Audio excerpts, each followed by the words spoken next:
नमस्कार, बहुत स्वागत आप सभी का आपके प्रोग्राम कहानी कुर्सी की मैं हूं सौरभ शर्मा। आपके साथ स्टूडियो में आ चुके हैं हर्षवर्धन त्रिपाठी जी, विजय त्रिवेदी जी, समीर चौगांवकर जी। बहुत स्वागत है सर आपका। प्रोफेसर संगीत रागी जी पहुंचने वाले हैं। आज समाजवादी पार्टी के मुखिया अखिलेश यादव जी का जन्मदिन है। आज वो 53 वर्ष के हो गए। उनको बहुत बहुत शुभकामनाएं हम सभी की ओर से। और उत्तर प्रदेश में समाजवादी पार्टी के नेता कार्यकर्ता वो अपने मुखिया का जन्मदिन खूब धूमधाम के साथ सेलिब्रेट कर रहे हैं। और अखिलेश जी अपने कार्यालय भी पहुंचे हैं। वो देखिए वहां उस वक्त की एक तस्वीर, एक नज़ारा उस वक्त का आपकी स्क्रीन पर दिखाई दे रहा है। काशी से लेकर मथुरा तक, लखनऊ तक कार्यकर्ताओं ने केक काटकर और जैसे भी उन्होंने बधाई दी अखिलेश जी को। वाराणसी में तो हवन पूजन प्रॉपर उस तरीके से भी हुआ। एक पोस्टर में अखिलेश जी को भगवान श्री कृष्ण की तरह भी दिखा दिया गया। तस्वीर में उनके हाथ में संविधान दिखाया गया है। लखनऊ में पार्टी दफ्तर और आसपास के इलाकों में बधाई के संदेश भरे हुए हैं। किसी पोस्टर में उनको भावी पीएम लिखा गया है, तो कहीं उन्हें पीडीए का जननायक बताया गया है। और ये देखिए कुछ और तस्वीरें उनके सामने। तो इस बहाने हम लोग आज उत्तर प्रदेश की राजनीति की थोड़ी चर्चा करेंगे डिटेल में कि वहाँ इस वक्त क्या मुद्दे हैं, क्या माहौल है और अखिलेश जी क्या माहौल बना पा रहे हैं या उनका प्रयास क्या है, इसकी बात भी हम करेंगे। बहुत सारे बधाई संदेश उनको मिले हैं। योगी आदित्यनाथ जी ने भी उनको बधाई दी है, उनकी दीर्घायु होने की कामना की है। मायावती जी ने भी उनको बधाई संदेश जो है वो लिखा हुआ है। परिवार से तो उनको बधाई मिल ही रही है। उनके चाचा हैं रामगोपाल यादव, सांसद हैं, और उन्होंने इस मौके पर 53 पौधे भी लगाए हैं। उन्होंने भी केक काट कर बधाई दी है। तो चलिए, बयान तो मेरे पास ऐसे बहुत सारे हैं। ओम प्रकाश राजभर जी ने कुछ नसीहत भी दी है। कहा कि आप बड़े घर के बेटे हैं, मैं आपको क्या तोहफा दे सकता हूं। तोहफे में एक नसीहत दे रहा हूं। अब वो नसीहत क्या है वो आप है इंटरेस्टिंग, वो अभी मैं आपको पढ़ के बताऊंगा। लेकिन पहले रामगोपाल जी की बात सुन लेते हैं। रामगोपाल जी कह रहे हैं कि भाई अखिलेश यादव जी अब ये तय है कि 2027 में वो एक जनअभिलाषी सरकार बनाने जा रहे हैं। मतलब योगी जगह वो मुख्यमंत्री उत्तर प्रदेश 2027 में हो जाएंगे, ऐसी वो कामना और भविष्यवाणी दोनों कर रहे हैं। अखिलेश यादव एनवायरमेंटल टेक्नोलॉजी से इंजीनियर हैं और एनवायरनमेंट को ठीक रखने के लिए उनकी विजन स्पष्ट है, एवरीबॉडी नोज इट। और इसके माध्यम से ये भी संदेश देना चाहती है पब्लिक और अखिलेश कि ये जो भ्रष्टाचारी शासन है उत्तर प्रदेश में, जिसकी दमन चक्र लगातार चल रहा है, जनता उससे ऊब चुकी है। अखिलेश यादव अकेले लोगों की निगाह में हैं जो इस अत्याचारी शासन से उन्हें मुक्ति दिला सकते हैं। जन्मदिन के अवसर हम सब उनको बधाई देते हैं।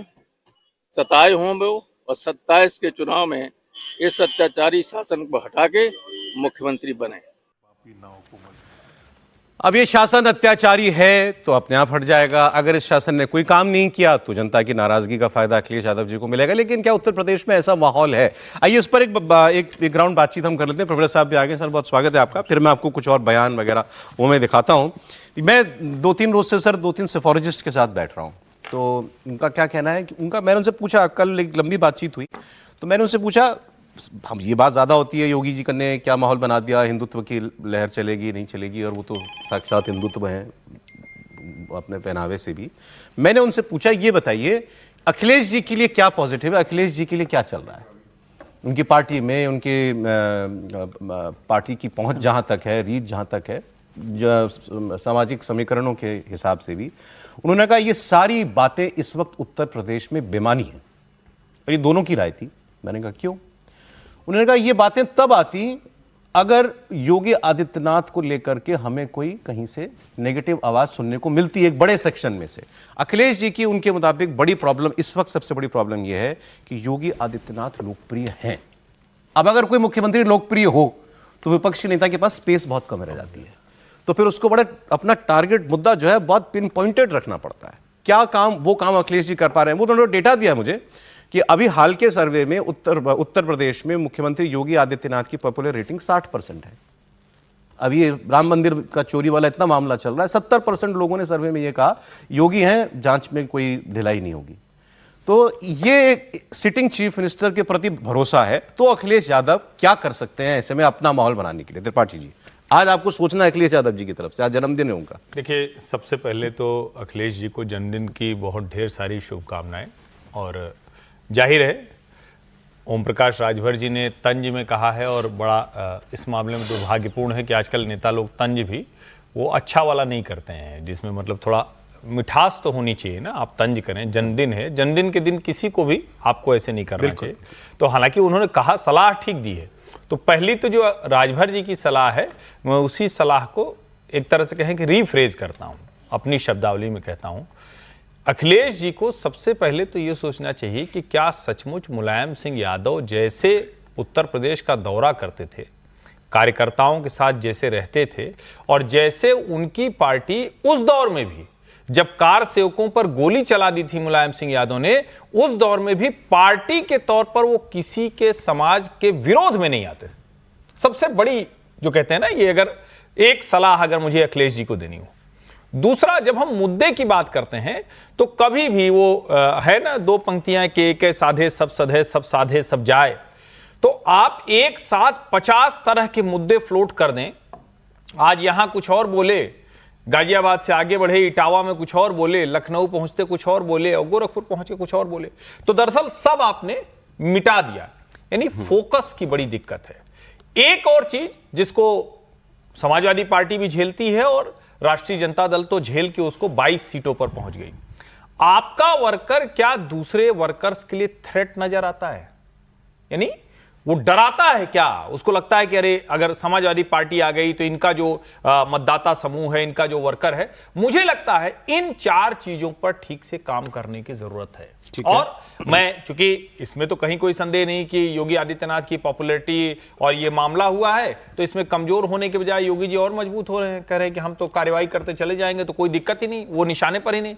ऐसे में अखिलेश यादव को मुद्दों पर लड़ाई लड़ने की, जिसको कहते हैं कि अब ये जुलाई शुरू हो गया, तो यहां से मुद्दों पर लड़ाई लड़ने की कोशिश करनी चाहिए कि वो आगे कैसे जाएंगे, कि एक कंटिन्यूटी में ये शायद उनके काम आ सकता है। अब आपने ओम प्रकाश राजभर जो सुभाषपा वाले हैं, एनडीए में हैं, उनकी बात आपने कर दी, मंत्री हैं, उनका मैं पोस्ट पढ़ रहा हूं। अच्छा, मैं क्यों ये पोस्ट पढ़ रहा हूं? क्योंकि जो बात इन्होंने लिखी है ये इस प्रोग्राम में कई बार हो चुकी है, तो वो नसीहत के तौर पर वो भी वही बात कह रहे हैं। पहले उन्होंने उनको शुभकामना दी, उनके स्वास्थ्य की कामना की, फिर उन्होंने कहा आपको उपहार में क्या दूं, आप ठहरे बड़े घर के बेटे, पिताजी पूर्व सीएम और रक्षा मंत्री, आप खुद पूर्व मुख्यमंत्री रहे, आलीशान बंगलों में जीवन गुजरा है, हम क्या भला देंगे, लेकिन उम्र और अनुभव से बड़ा होने के नाते एक सलाह आपको मैं देता हूं, इसी को उपहार समझ लीजिएगा। अब आप, अब ये उनके शब्द हैं, सलाह यही है कि आप अपनी आलसी और आराम तलबी वाली जिंदगी से जितना जल्दी हो सके बाहर निकलिए।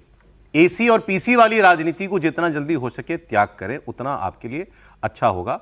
आलस से बाहर निकलकर गांव देहात की पगडंडियां भी नापिए। गैर यादव पिछड़ों, गरीबों, दलितों, वंचितों और समाज के हर वर्ग के बीच जाकर उनके सुख दुख में शामिल होइए। ये राजभर जी की सलाह है। मैंने आपसे कहा कि ये बात यहाँ पर खूब हम लोग भी करते रहे, मेहमान बोलते रहे कि मुलायम सिंह जी की राजनीति में अखिलेश जी की राजनीति में बहुत अंतर है। जिसको वो एसी पीसी वाली राजनीति जिस भाषा में उन्होंने कहा है, तो वो अखिलेश जी को शायद उससे बाहर निकलना पड़ेगा। जी, एक तो जन्मदिन की बहुत शुभकामनाएं हमारी तरफ से, सबकी तरफ से ही है मेरे ख्याल से, और बेहतर करें उत्तर प्रदेश में, देश में जो भी वो करना चाहते हैं करें। राजभर साहब जो कह रहे हैं वो बात ठीक होगी, और वैसे भी ये देश तो सलाहकारों का देश है। हम लोग तो यहाँ बैठ के रोहित शर्मा को, धोनी को, हाँ, सबको शॉट मारना सिखाते हैं, तो अलग बात है। तो वो खैर ठीक है, राजभर साहब जो बोल रहे हैं वो ठीक है। ये अलग बात है कि वो सबसे खराब वक्त में भी 37 एमपी के साथ है, ये भी सही है। और समाजवादी पार्टी और उत्तर प्रदेश के सबसे बड़े सर रोकूंगा आपको, एक इस वक्त अरविंद केजरीवाल एक प्रेस कॉन्फ्रेंस कर रहे हैं, एक बार सुनते हैं। सर सबसे खराब वक्त नहीं सर, क्यों बचाया जा रहा है? पूरे देश के लोग पूछ रहे हैं क्यों बचा रहे हैं, बड़े बड़े लोगों को क्यों बचा रहे हैं, छोटे छोटे लोगों के पीछे पड़े हुए। सर आपके ऊपर भी आरोप लग रहा है कि हर चुनाव से पहले आप सनातनी हो जाते थे। पहले आप, मैं तो अभी गया था, रुपये पे चाह रहे थे कि लक्ष्मी और गणेश जी दिखे। अभी पंजाब का चुनाव आने वाला है, इसीलिए आप राम मंदिर बार-बार आ रहे हैं, हम सनातनी की बात करें। आप मेरा छोड़िए ना, आप अमित शाह जी से पूछिए कि वो क्यों नहीं करते। 2.5 साल में वो वोट तो मांग रहे हैं राम के नाम पे, एक बार चले जाइए, धन्यवाद कराइए उनका। भगवान ने जिता दिया उन लोगों को 2024 चुनाव, अब तो धन्यवाद तो कर लीजिए। सर सीजेआई को जो अपोजिशन पार्टी ने पत्र लिखा, उसके आम आदमी पार्टी ने भी साइन किया है, तो वो मुद्दे उसमें जो उठाए जाए हैं मुद्दे सही हैं, इसलिए हमने भी साइन किया। सर एक पत्र और लिखा गया है, पाकिस्तान भारत के 100 लोगों ने पत्र लिखा है, पीएम मोदी को लिखा है, शहबाज शरीफ को लिखा है कि आज भगवान राम की बात करते हैं, बाकी सारी बातें बाद में। चोरी की, उनको कैंसर हो जाएगा। जिन्होंने दान चोरी की है वो उनको कैंसर हो जाएगा, प्रभु श्री राम उनको कैंसर देंगे और पूजा का उनकी तुलना भगवान श्री राम देखो तीन लेवल पे उनका नाश होगा। इन लोगों को ये लगता है कि भगवान राम कोई पत्थर की मूर्त है, उनके चढ़ावे को चोरी करने वाले का कुछ नहीं होगा। उन्हें ये नहीं पता कि भगवान राम कितने शक्तिशाली हैं, वो सर्वव्यापी हैं, वो सर्वशक्तिमान है। वो जो इनको दंड देने वाले हैं, इन्होंने कभी जिंदगी में भी नहीं सोचा होगा। एक तो भगवान दंड देंगे, दूसरा कानून को दंड देना चाहिए। मेरे को उम्मीद नहीं है कि जब तक इनकी सरकार है कानून चोरों को दंड देगा।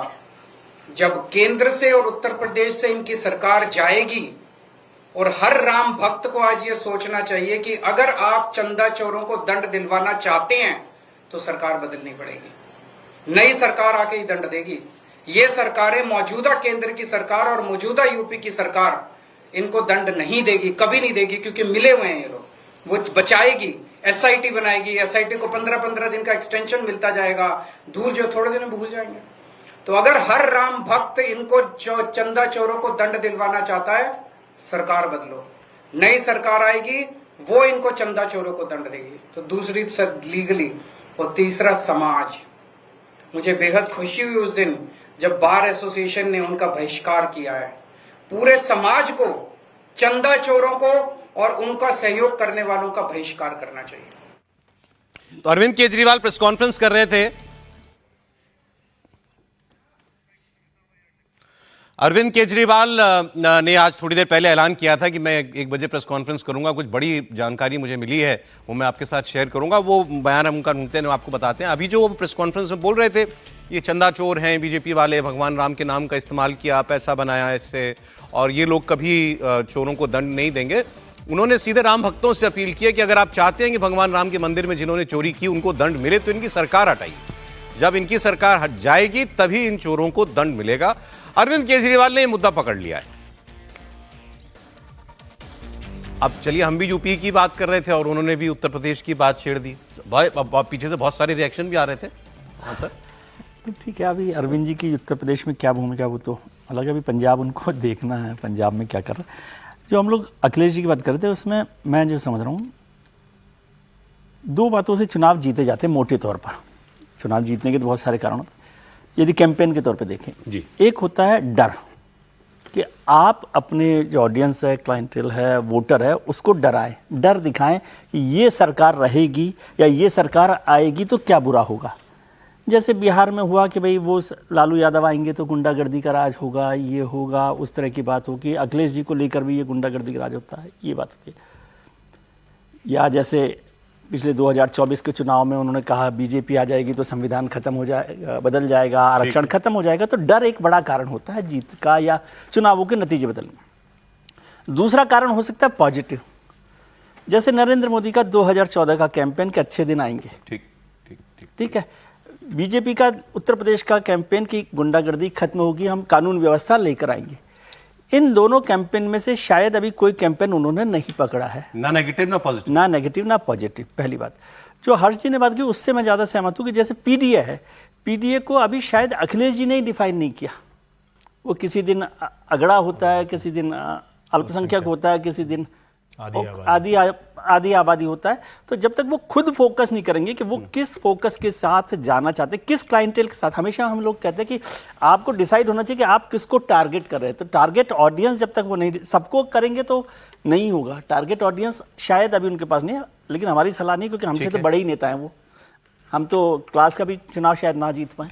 अरे ठीक है, एडवाइस देना। लेकिन अभी तो ये है, अभी तो, लेकिन चुनाव से पहले भी कोई संकट है क्या अखिलेश जी के लिए? तो ये भी बात करनी चाहिए। अब ये तो फिर बहुत सारे लोग उत्तर प्रदेश में भी कहने लगे थे कि भाई सपा में टूट हो सकती है, राजभर जी ने भी कहा। अब उन्होंने तो ये कह दिया है कि इस मानसून सत्र से पहले, संसद के सत्र से पहले सपा के सांसद टूट जाएंगे। अच्छा, वो हो या ना हो, कल एक बड़ा घटनाक्रम हो गया सर, उसकी बात बता करके आ रहा हूं। उनके जो विधानसभा में मुख्य सचेतक हैं कमाल अख्तर, उनका इस्तीफा ले लिया गया। अब अपने चीफ विप का विधानसभा में मुख्य विपक्षी पार्टी इस्तीफा ले तो कोई बड़ी वजह होगी। वजह क्या बनेगी? मुरादाबाद से जो सांसद है रुचि वीरा, उनके साथ उनकी अनबन थी। हमने कल भी बात की थी, रुचि वीरा जो हैं वो आजम खान साहब की वजह से माना जाता है कि उनको टिकट मिला था, ऐसा माना जाता है। आजम खान साहब की अब पार्टी में नहीं चलती, ये भी मानते हैं लोग, लेकिन फिर भी अखिलेश जी ने रुचि वीरा के लिए कमाल अख्तर का इस्तीफा लिया। और मजेदार बात यह कि रुचि वीरा मीडिया में आके बता रही हैं कि हाँ, मेरा उनके साथ कुछ प्रॉब्लम चल रहा था और मैंने शिकायत की थी उनकी, और इसके बाद इस्तीफा लिया गया है। एक मुस्लिम नेता का इस्तीफा लेना अखिलेश जी का, और जिसकी शिकायत पर लिया गया आजम खान कैंप, और वो व्यक्ति सामने आके कहे कि हाँ मेरी शिकायत पे लिया गया, ये बड़ी बात है। और फिर उस पर कमाल अख्तर सफाई दे रहे हैं कि भाई झगड़ा झंझट तो हर जगह चलता रहता है, कोई बात नहीं। आप दोनों बयान सुनिए। हम लोगों को अब चुनाव लड़ना है भारतीय जनता पार्टी से। जो चुनाव अब आने वाले हैं विधानसभा के, उसमें हमें आपस में नहीं लड़ना है, हमें भाजपा से लड़ना है। तो जो भी परिस्थितियां पिछले दिनों रही वो मैंने सब अपने राष्ट्रीय अध्यक्ष जी को जो उनसे अवगत करा दिया। अब उनका फैसला है कि उन्होंने अनुशासन की तरफ ये कदम उठाया है। देखिए, पार्टी बहुत बड़ी है और बड़ी पार्टी के अंदर आपस में लोगों में इत्तेफाक न इत्तेफाकी चलती रहती है, और इस तरह की कोई बात ही नहीं है। और अगर कोई चीज़ है भी तो आप उनसे जाके पूछिए जिनका नाम ले रहे हैं। मेरे मन में या मेरे तरफ से तो कोई बात नहीं है। अगर कोई बात होगी तो वो बताएंगे आपको। पीडीए को मजबूत करने के लिए कमाल अख्तर साहब ऐसी मजबूती से खड़े रहेंगे जैसे खड़े आते आज तक दिखे हैं। 30 साल समाजवादी पार्टी को मजबूत करते करते हम लोग यहाँ तक आए, और जब तक जीवन रहेगा समाजवादी पार्टी और अखिलेश यादव जी को मजबूत कर कर आगे बढ़ाने का काम करेंगे। यही जीवन का ध्येय है और यही जीवन का मकसद है। भाई पीडीए में से एक अल्पसंख्यक का इस्तीफा हुआ है, बड़ी बात है यूपी में। आप कहेंगे कि एक नेता के इस्तीफे को हम क्यों इतना बड़ा बना रहे हैं? एक तो उनका पद भी बड़ा था और दूसरा समाज, जिस समाज से हुआ था। क्या खबर है? कमाल अख्तर और मुलायम सिंह के बड़े करीबी रहे। मुलायम सिंह ने ब्रिगेड का अध्यक्ष बनाया था, और 2024 में तो मुरादाबाद से इनको सिंबल मिल गया था लोकसभा चुनाव लड़ने का। रुचि वीरा को नहीं मिला था। अच्छा, अखिलेश ने इन्हीं को टिकट दिया था पार्टी का, लेकिन आजम खान अड़ गए रुचि वीरा के लिए, इसको मुरादाबाद से टिकट देना है। फिर इनको मना किया गया और फिर रुचि वीरा को टिकट दिया गया। तो उससे ये थोड़ा असहज महसूस कर रहे थे। अखिलेश के बहुत भरोसेमंद नेताओं में माने जाते हैं, राज्यसभा सांसद भी रह चुके हैं। और अब कहा यह जा रहा है कि जिस तरीके से जो पिछले टाइम एपिसोड हुआ था कि मुरादाबाद में कार्यक्रम हुआ और सांसद का फोटो नहीं, सांसद को बुलाया नहीं गई, तो ये शिकायत उसने अखिलेश यादव के साथ तो की। यह संदेश रुचि वीरा ने आजम खान के पास भी भेजा। वो खबर ये आ रही कि आजम खान ने जेल से संदेश भिजवाया कि भाई उसको उस पद से आप हटाइए वहां से, और आजम खान की शिकायत से बड़ी भूमिका रही हटाने के। आजम खान अभी भी इतने ताकतवर है पार्टी में? नहीं, मुझे लगता है कि अखिलेश यादव नहीं चाहते होंगे कि चुनाव के 8 महीने पहले अखिलेश यादव बनाम आजम खान की लड़ाई हो और फिर रामपुर और फिर मुस्लिम में संदेश जाए। तो वो इस मामले को ठंडा करना चाहते होंगे। वो नहीं चाहते होंगे कि आजम खान को इस समय नाराज किया जाए और आजम खान कोई बयान दे दे, कोई नाराजगी जताए, फिर अखिलेश के लिए एक चर्चा ये चल रही है, शायद इनकी जगह किसी दलित समाज से या पिछड़े समाज से किसी व्यक्ति को ये पद वो देना चाह रहे हैं, ऐसी भी चर्चा है। नहीं, अब देंगे। अब देखिए, अब अल्पसंख्यक से गया तो किसी दलित को ही देंगे, किसी पिछड़ों को ही देंगे। ये तत्व है, वो किसी को देंगे। अपर कास्ट तो देंगे नहीं, क्योंकि विपक्ष का नेता उन्होंने मता प्रसाद पांडे को बना के रखा है, तो देंगे तो किसी दलित को ही। लेकिन जिस तरीके से हटाया है कि मतलब आपने रुचि वीरा की शिकायत पर इसको हटा दिया, ये बता रहा है कि आजम खान का दबदबा है। लेकिन ये बहुत करीबी है, मुझे लगता नहीं कि पार्टी छोड़ने वाली इनकी कमाल अख्तर की स्थिति आएगी। सर, एक चीज सिर्फ है, आजम खान के कहने पर हटा दिया होगा, ये नेक्स्ट इम्पॉसिबल। कोई बात तो बड़ी हुई है, वो हो सकता है, लेकिन मेरा चूंकि है क्या ना कि रामपुर के सांसद की लड़ाई, जिस तरह से आजम खान और उनका परिवार बोलने तक को तैयार नहीं, अखिलेश यादव से मिलना भी बड़ी मुश्किल से हुआ, तो मुझे नहीं लगता कि आजम खान के कहने से कुछ हो जाएगा। कुछ दूसरी परिस्थिति, ये एक प्रकरण है इसके, चलिए इसकी कहानी भी ढूंढ करके आपको बताएंगे। लेकिन मोटे तौर पर इलेक्शन से पहले अखिलेश यादव जी के दांव जो हैं सही फिट बैठ पा रहे हैं या नहीं? अभी तक तो मुझे नहीं दिखाई दे रहा है। अच्छा। और मुझे लगता है कि देखिए, एक वोट बैंक उनके पास बहुत सॉलिडली खड़ा है और वो है यादवों का वोट बैंक। दूसरा वोट बैंक उनके साथ बहुत मजबूती के साथ जो लोकसभा में खड़ा हुआ था वो था मुसलमानों का वोट बैंक।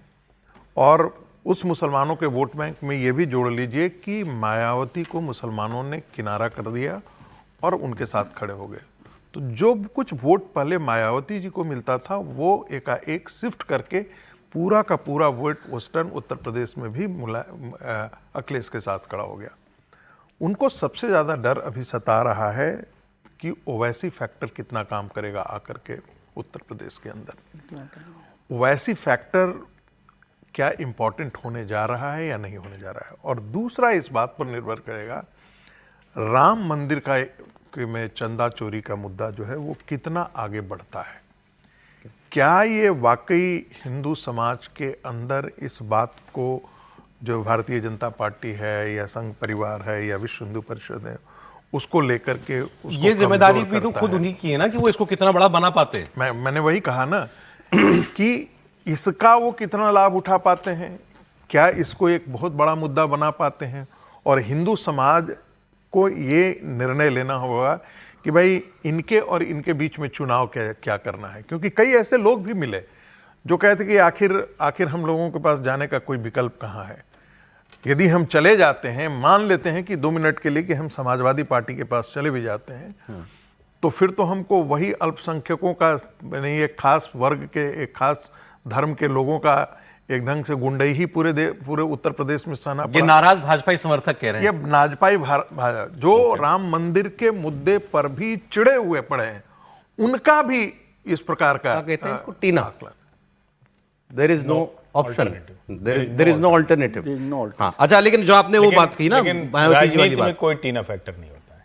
अच्छा, ये हमेशा मैं कहता हूं, और जो भी कहता है कि अल्टरनेटिव नहीं है, तो अक्सर ये कहा जाता रहा, और जब अल्टरनेटिव आ जाता है तो लोग कहते हैं कि अच्छा, तो टीना फैक्टर नहीं। त्रिपाठी जी, पांडे जी, शर्मा जी, अग्रवाल जी, बंसल जी, सब चल टीना फैक्टर नहीं, टीना फैक्टर कोई नहीं होता है, मेरा ये सब क्या उसको अंग्रेजी में कहते हैं, फिर आप लोग जानते हैं। नहीं, जहां तक ये मुस्लिम समीकरण वाली बात चल रही है, इसमें कल एक मजेदार बात सुनी। वैसे तो ओवैसी जी के क्रेडिट में एक बात कहूंगा, वो जहां जाते हैं, आप बिहार के इलेक्शन उठा के देख लीजिए, आप बंगाल के इलेक्शन देख लीजिए, आप यूपी के इलेक्शन देख लीजिए, वो पहला ऑफर ये देते हैं कि मैं ऑपोजिशन यूनिटी में साथ देना चाहता हूं, तो मैं नहीं चाहता मेरी वजह से वोट बिखरे। ये वो यूपी में भी ऑफर कर दिया उन्होंने। ये वो बहुत जानबूझ करके कहते फिर भी, लेकिन ठीक है, आप उनको इसका दोष तो नहीं दे सकते ना। उन्होंने जाते ही पहले कहा, तैयार हैं, तैयार, मैं तैयार हूं, मैं आपके साथ आने को तैयार हूं, इज्जत से बात कीजिए। उन्होंने ये ऑफर कर दिया।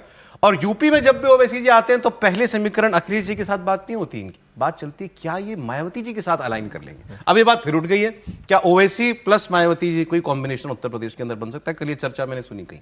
सर, मुझे नहीं लगता मायावती जी किसी के साथ जाने वाले हैं। अच्छा, कहीं नहीं जाएंगी, क्योंकि उनको कहीं नहीं जाना है। नहीं, मायावती जी जा सकती हैं। गजब बात कह दिया आपने, कहीं नहीं जाएंगे क्योंकि उनको कहीं नहीं जाना है। समीर जी, वो तो दर्शक समझ गया होगा सर। हाँ, नहीं, इस बात में लगता है मायावती थोड़ा चुनाव ढंग से लड़ेंगे। जिस तरीके से पार्टी का हाल हो गया और जिस तरीके से आकाश आनंद को उन्होंने जिम्मेदारी दी है, तो मुझे लगता है कि ठीक है, अभी तक लंबे समय तक वो शांत रही है। आप उन्होंने बहुत गहरी अभी, हाँ, समझ गया। वो कहना चाह रहे थे कि बीजेपी को सपोर्ट करने के लिए वो कोई चुनाव नहीं लड़ेंगे, उनको बीजेपी के लिए समर्थन करना है। लेकिन उनका समर्थन वक्त तो अखिलेश यादव के पास चला गया। अखिलेश यादव की 37 सीटें आ गई लोकसभा के अंदर। या मायावती को सबसे ज्यादा चुभ रहा है कि मेरी 1 सीट नहीं है और अखिलेश यादव 37 सीटें लेकर चले गए।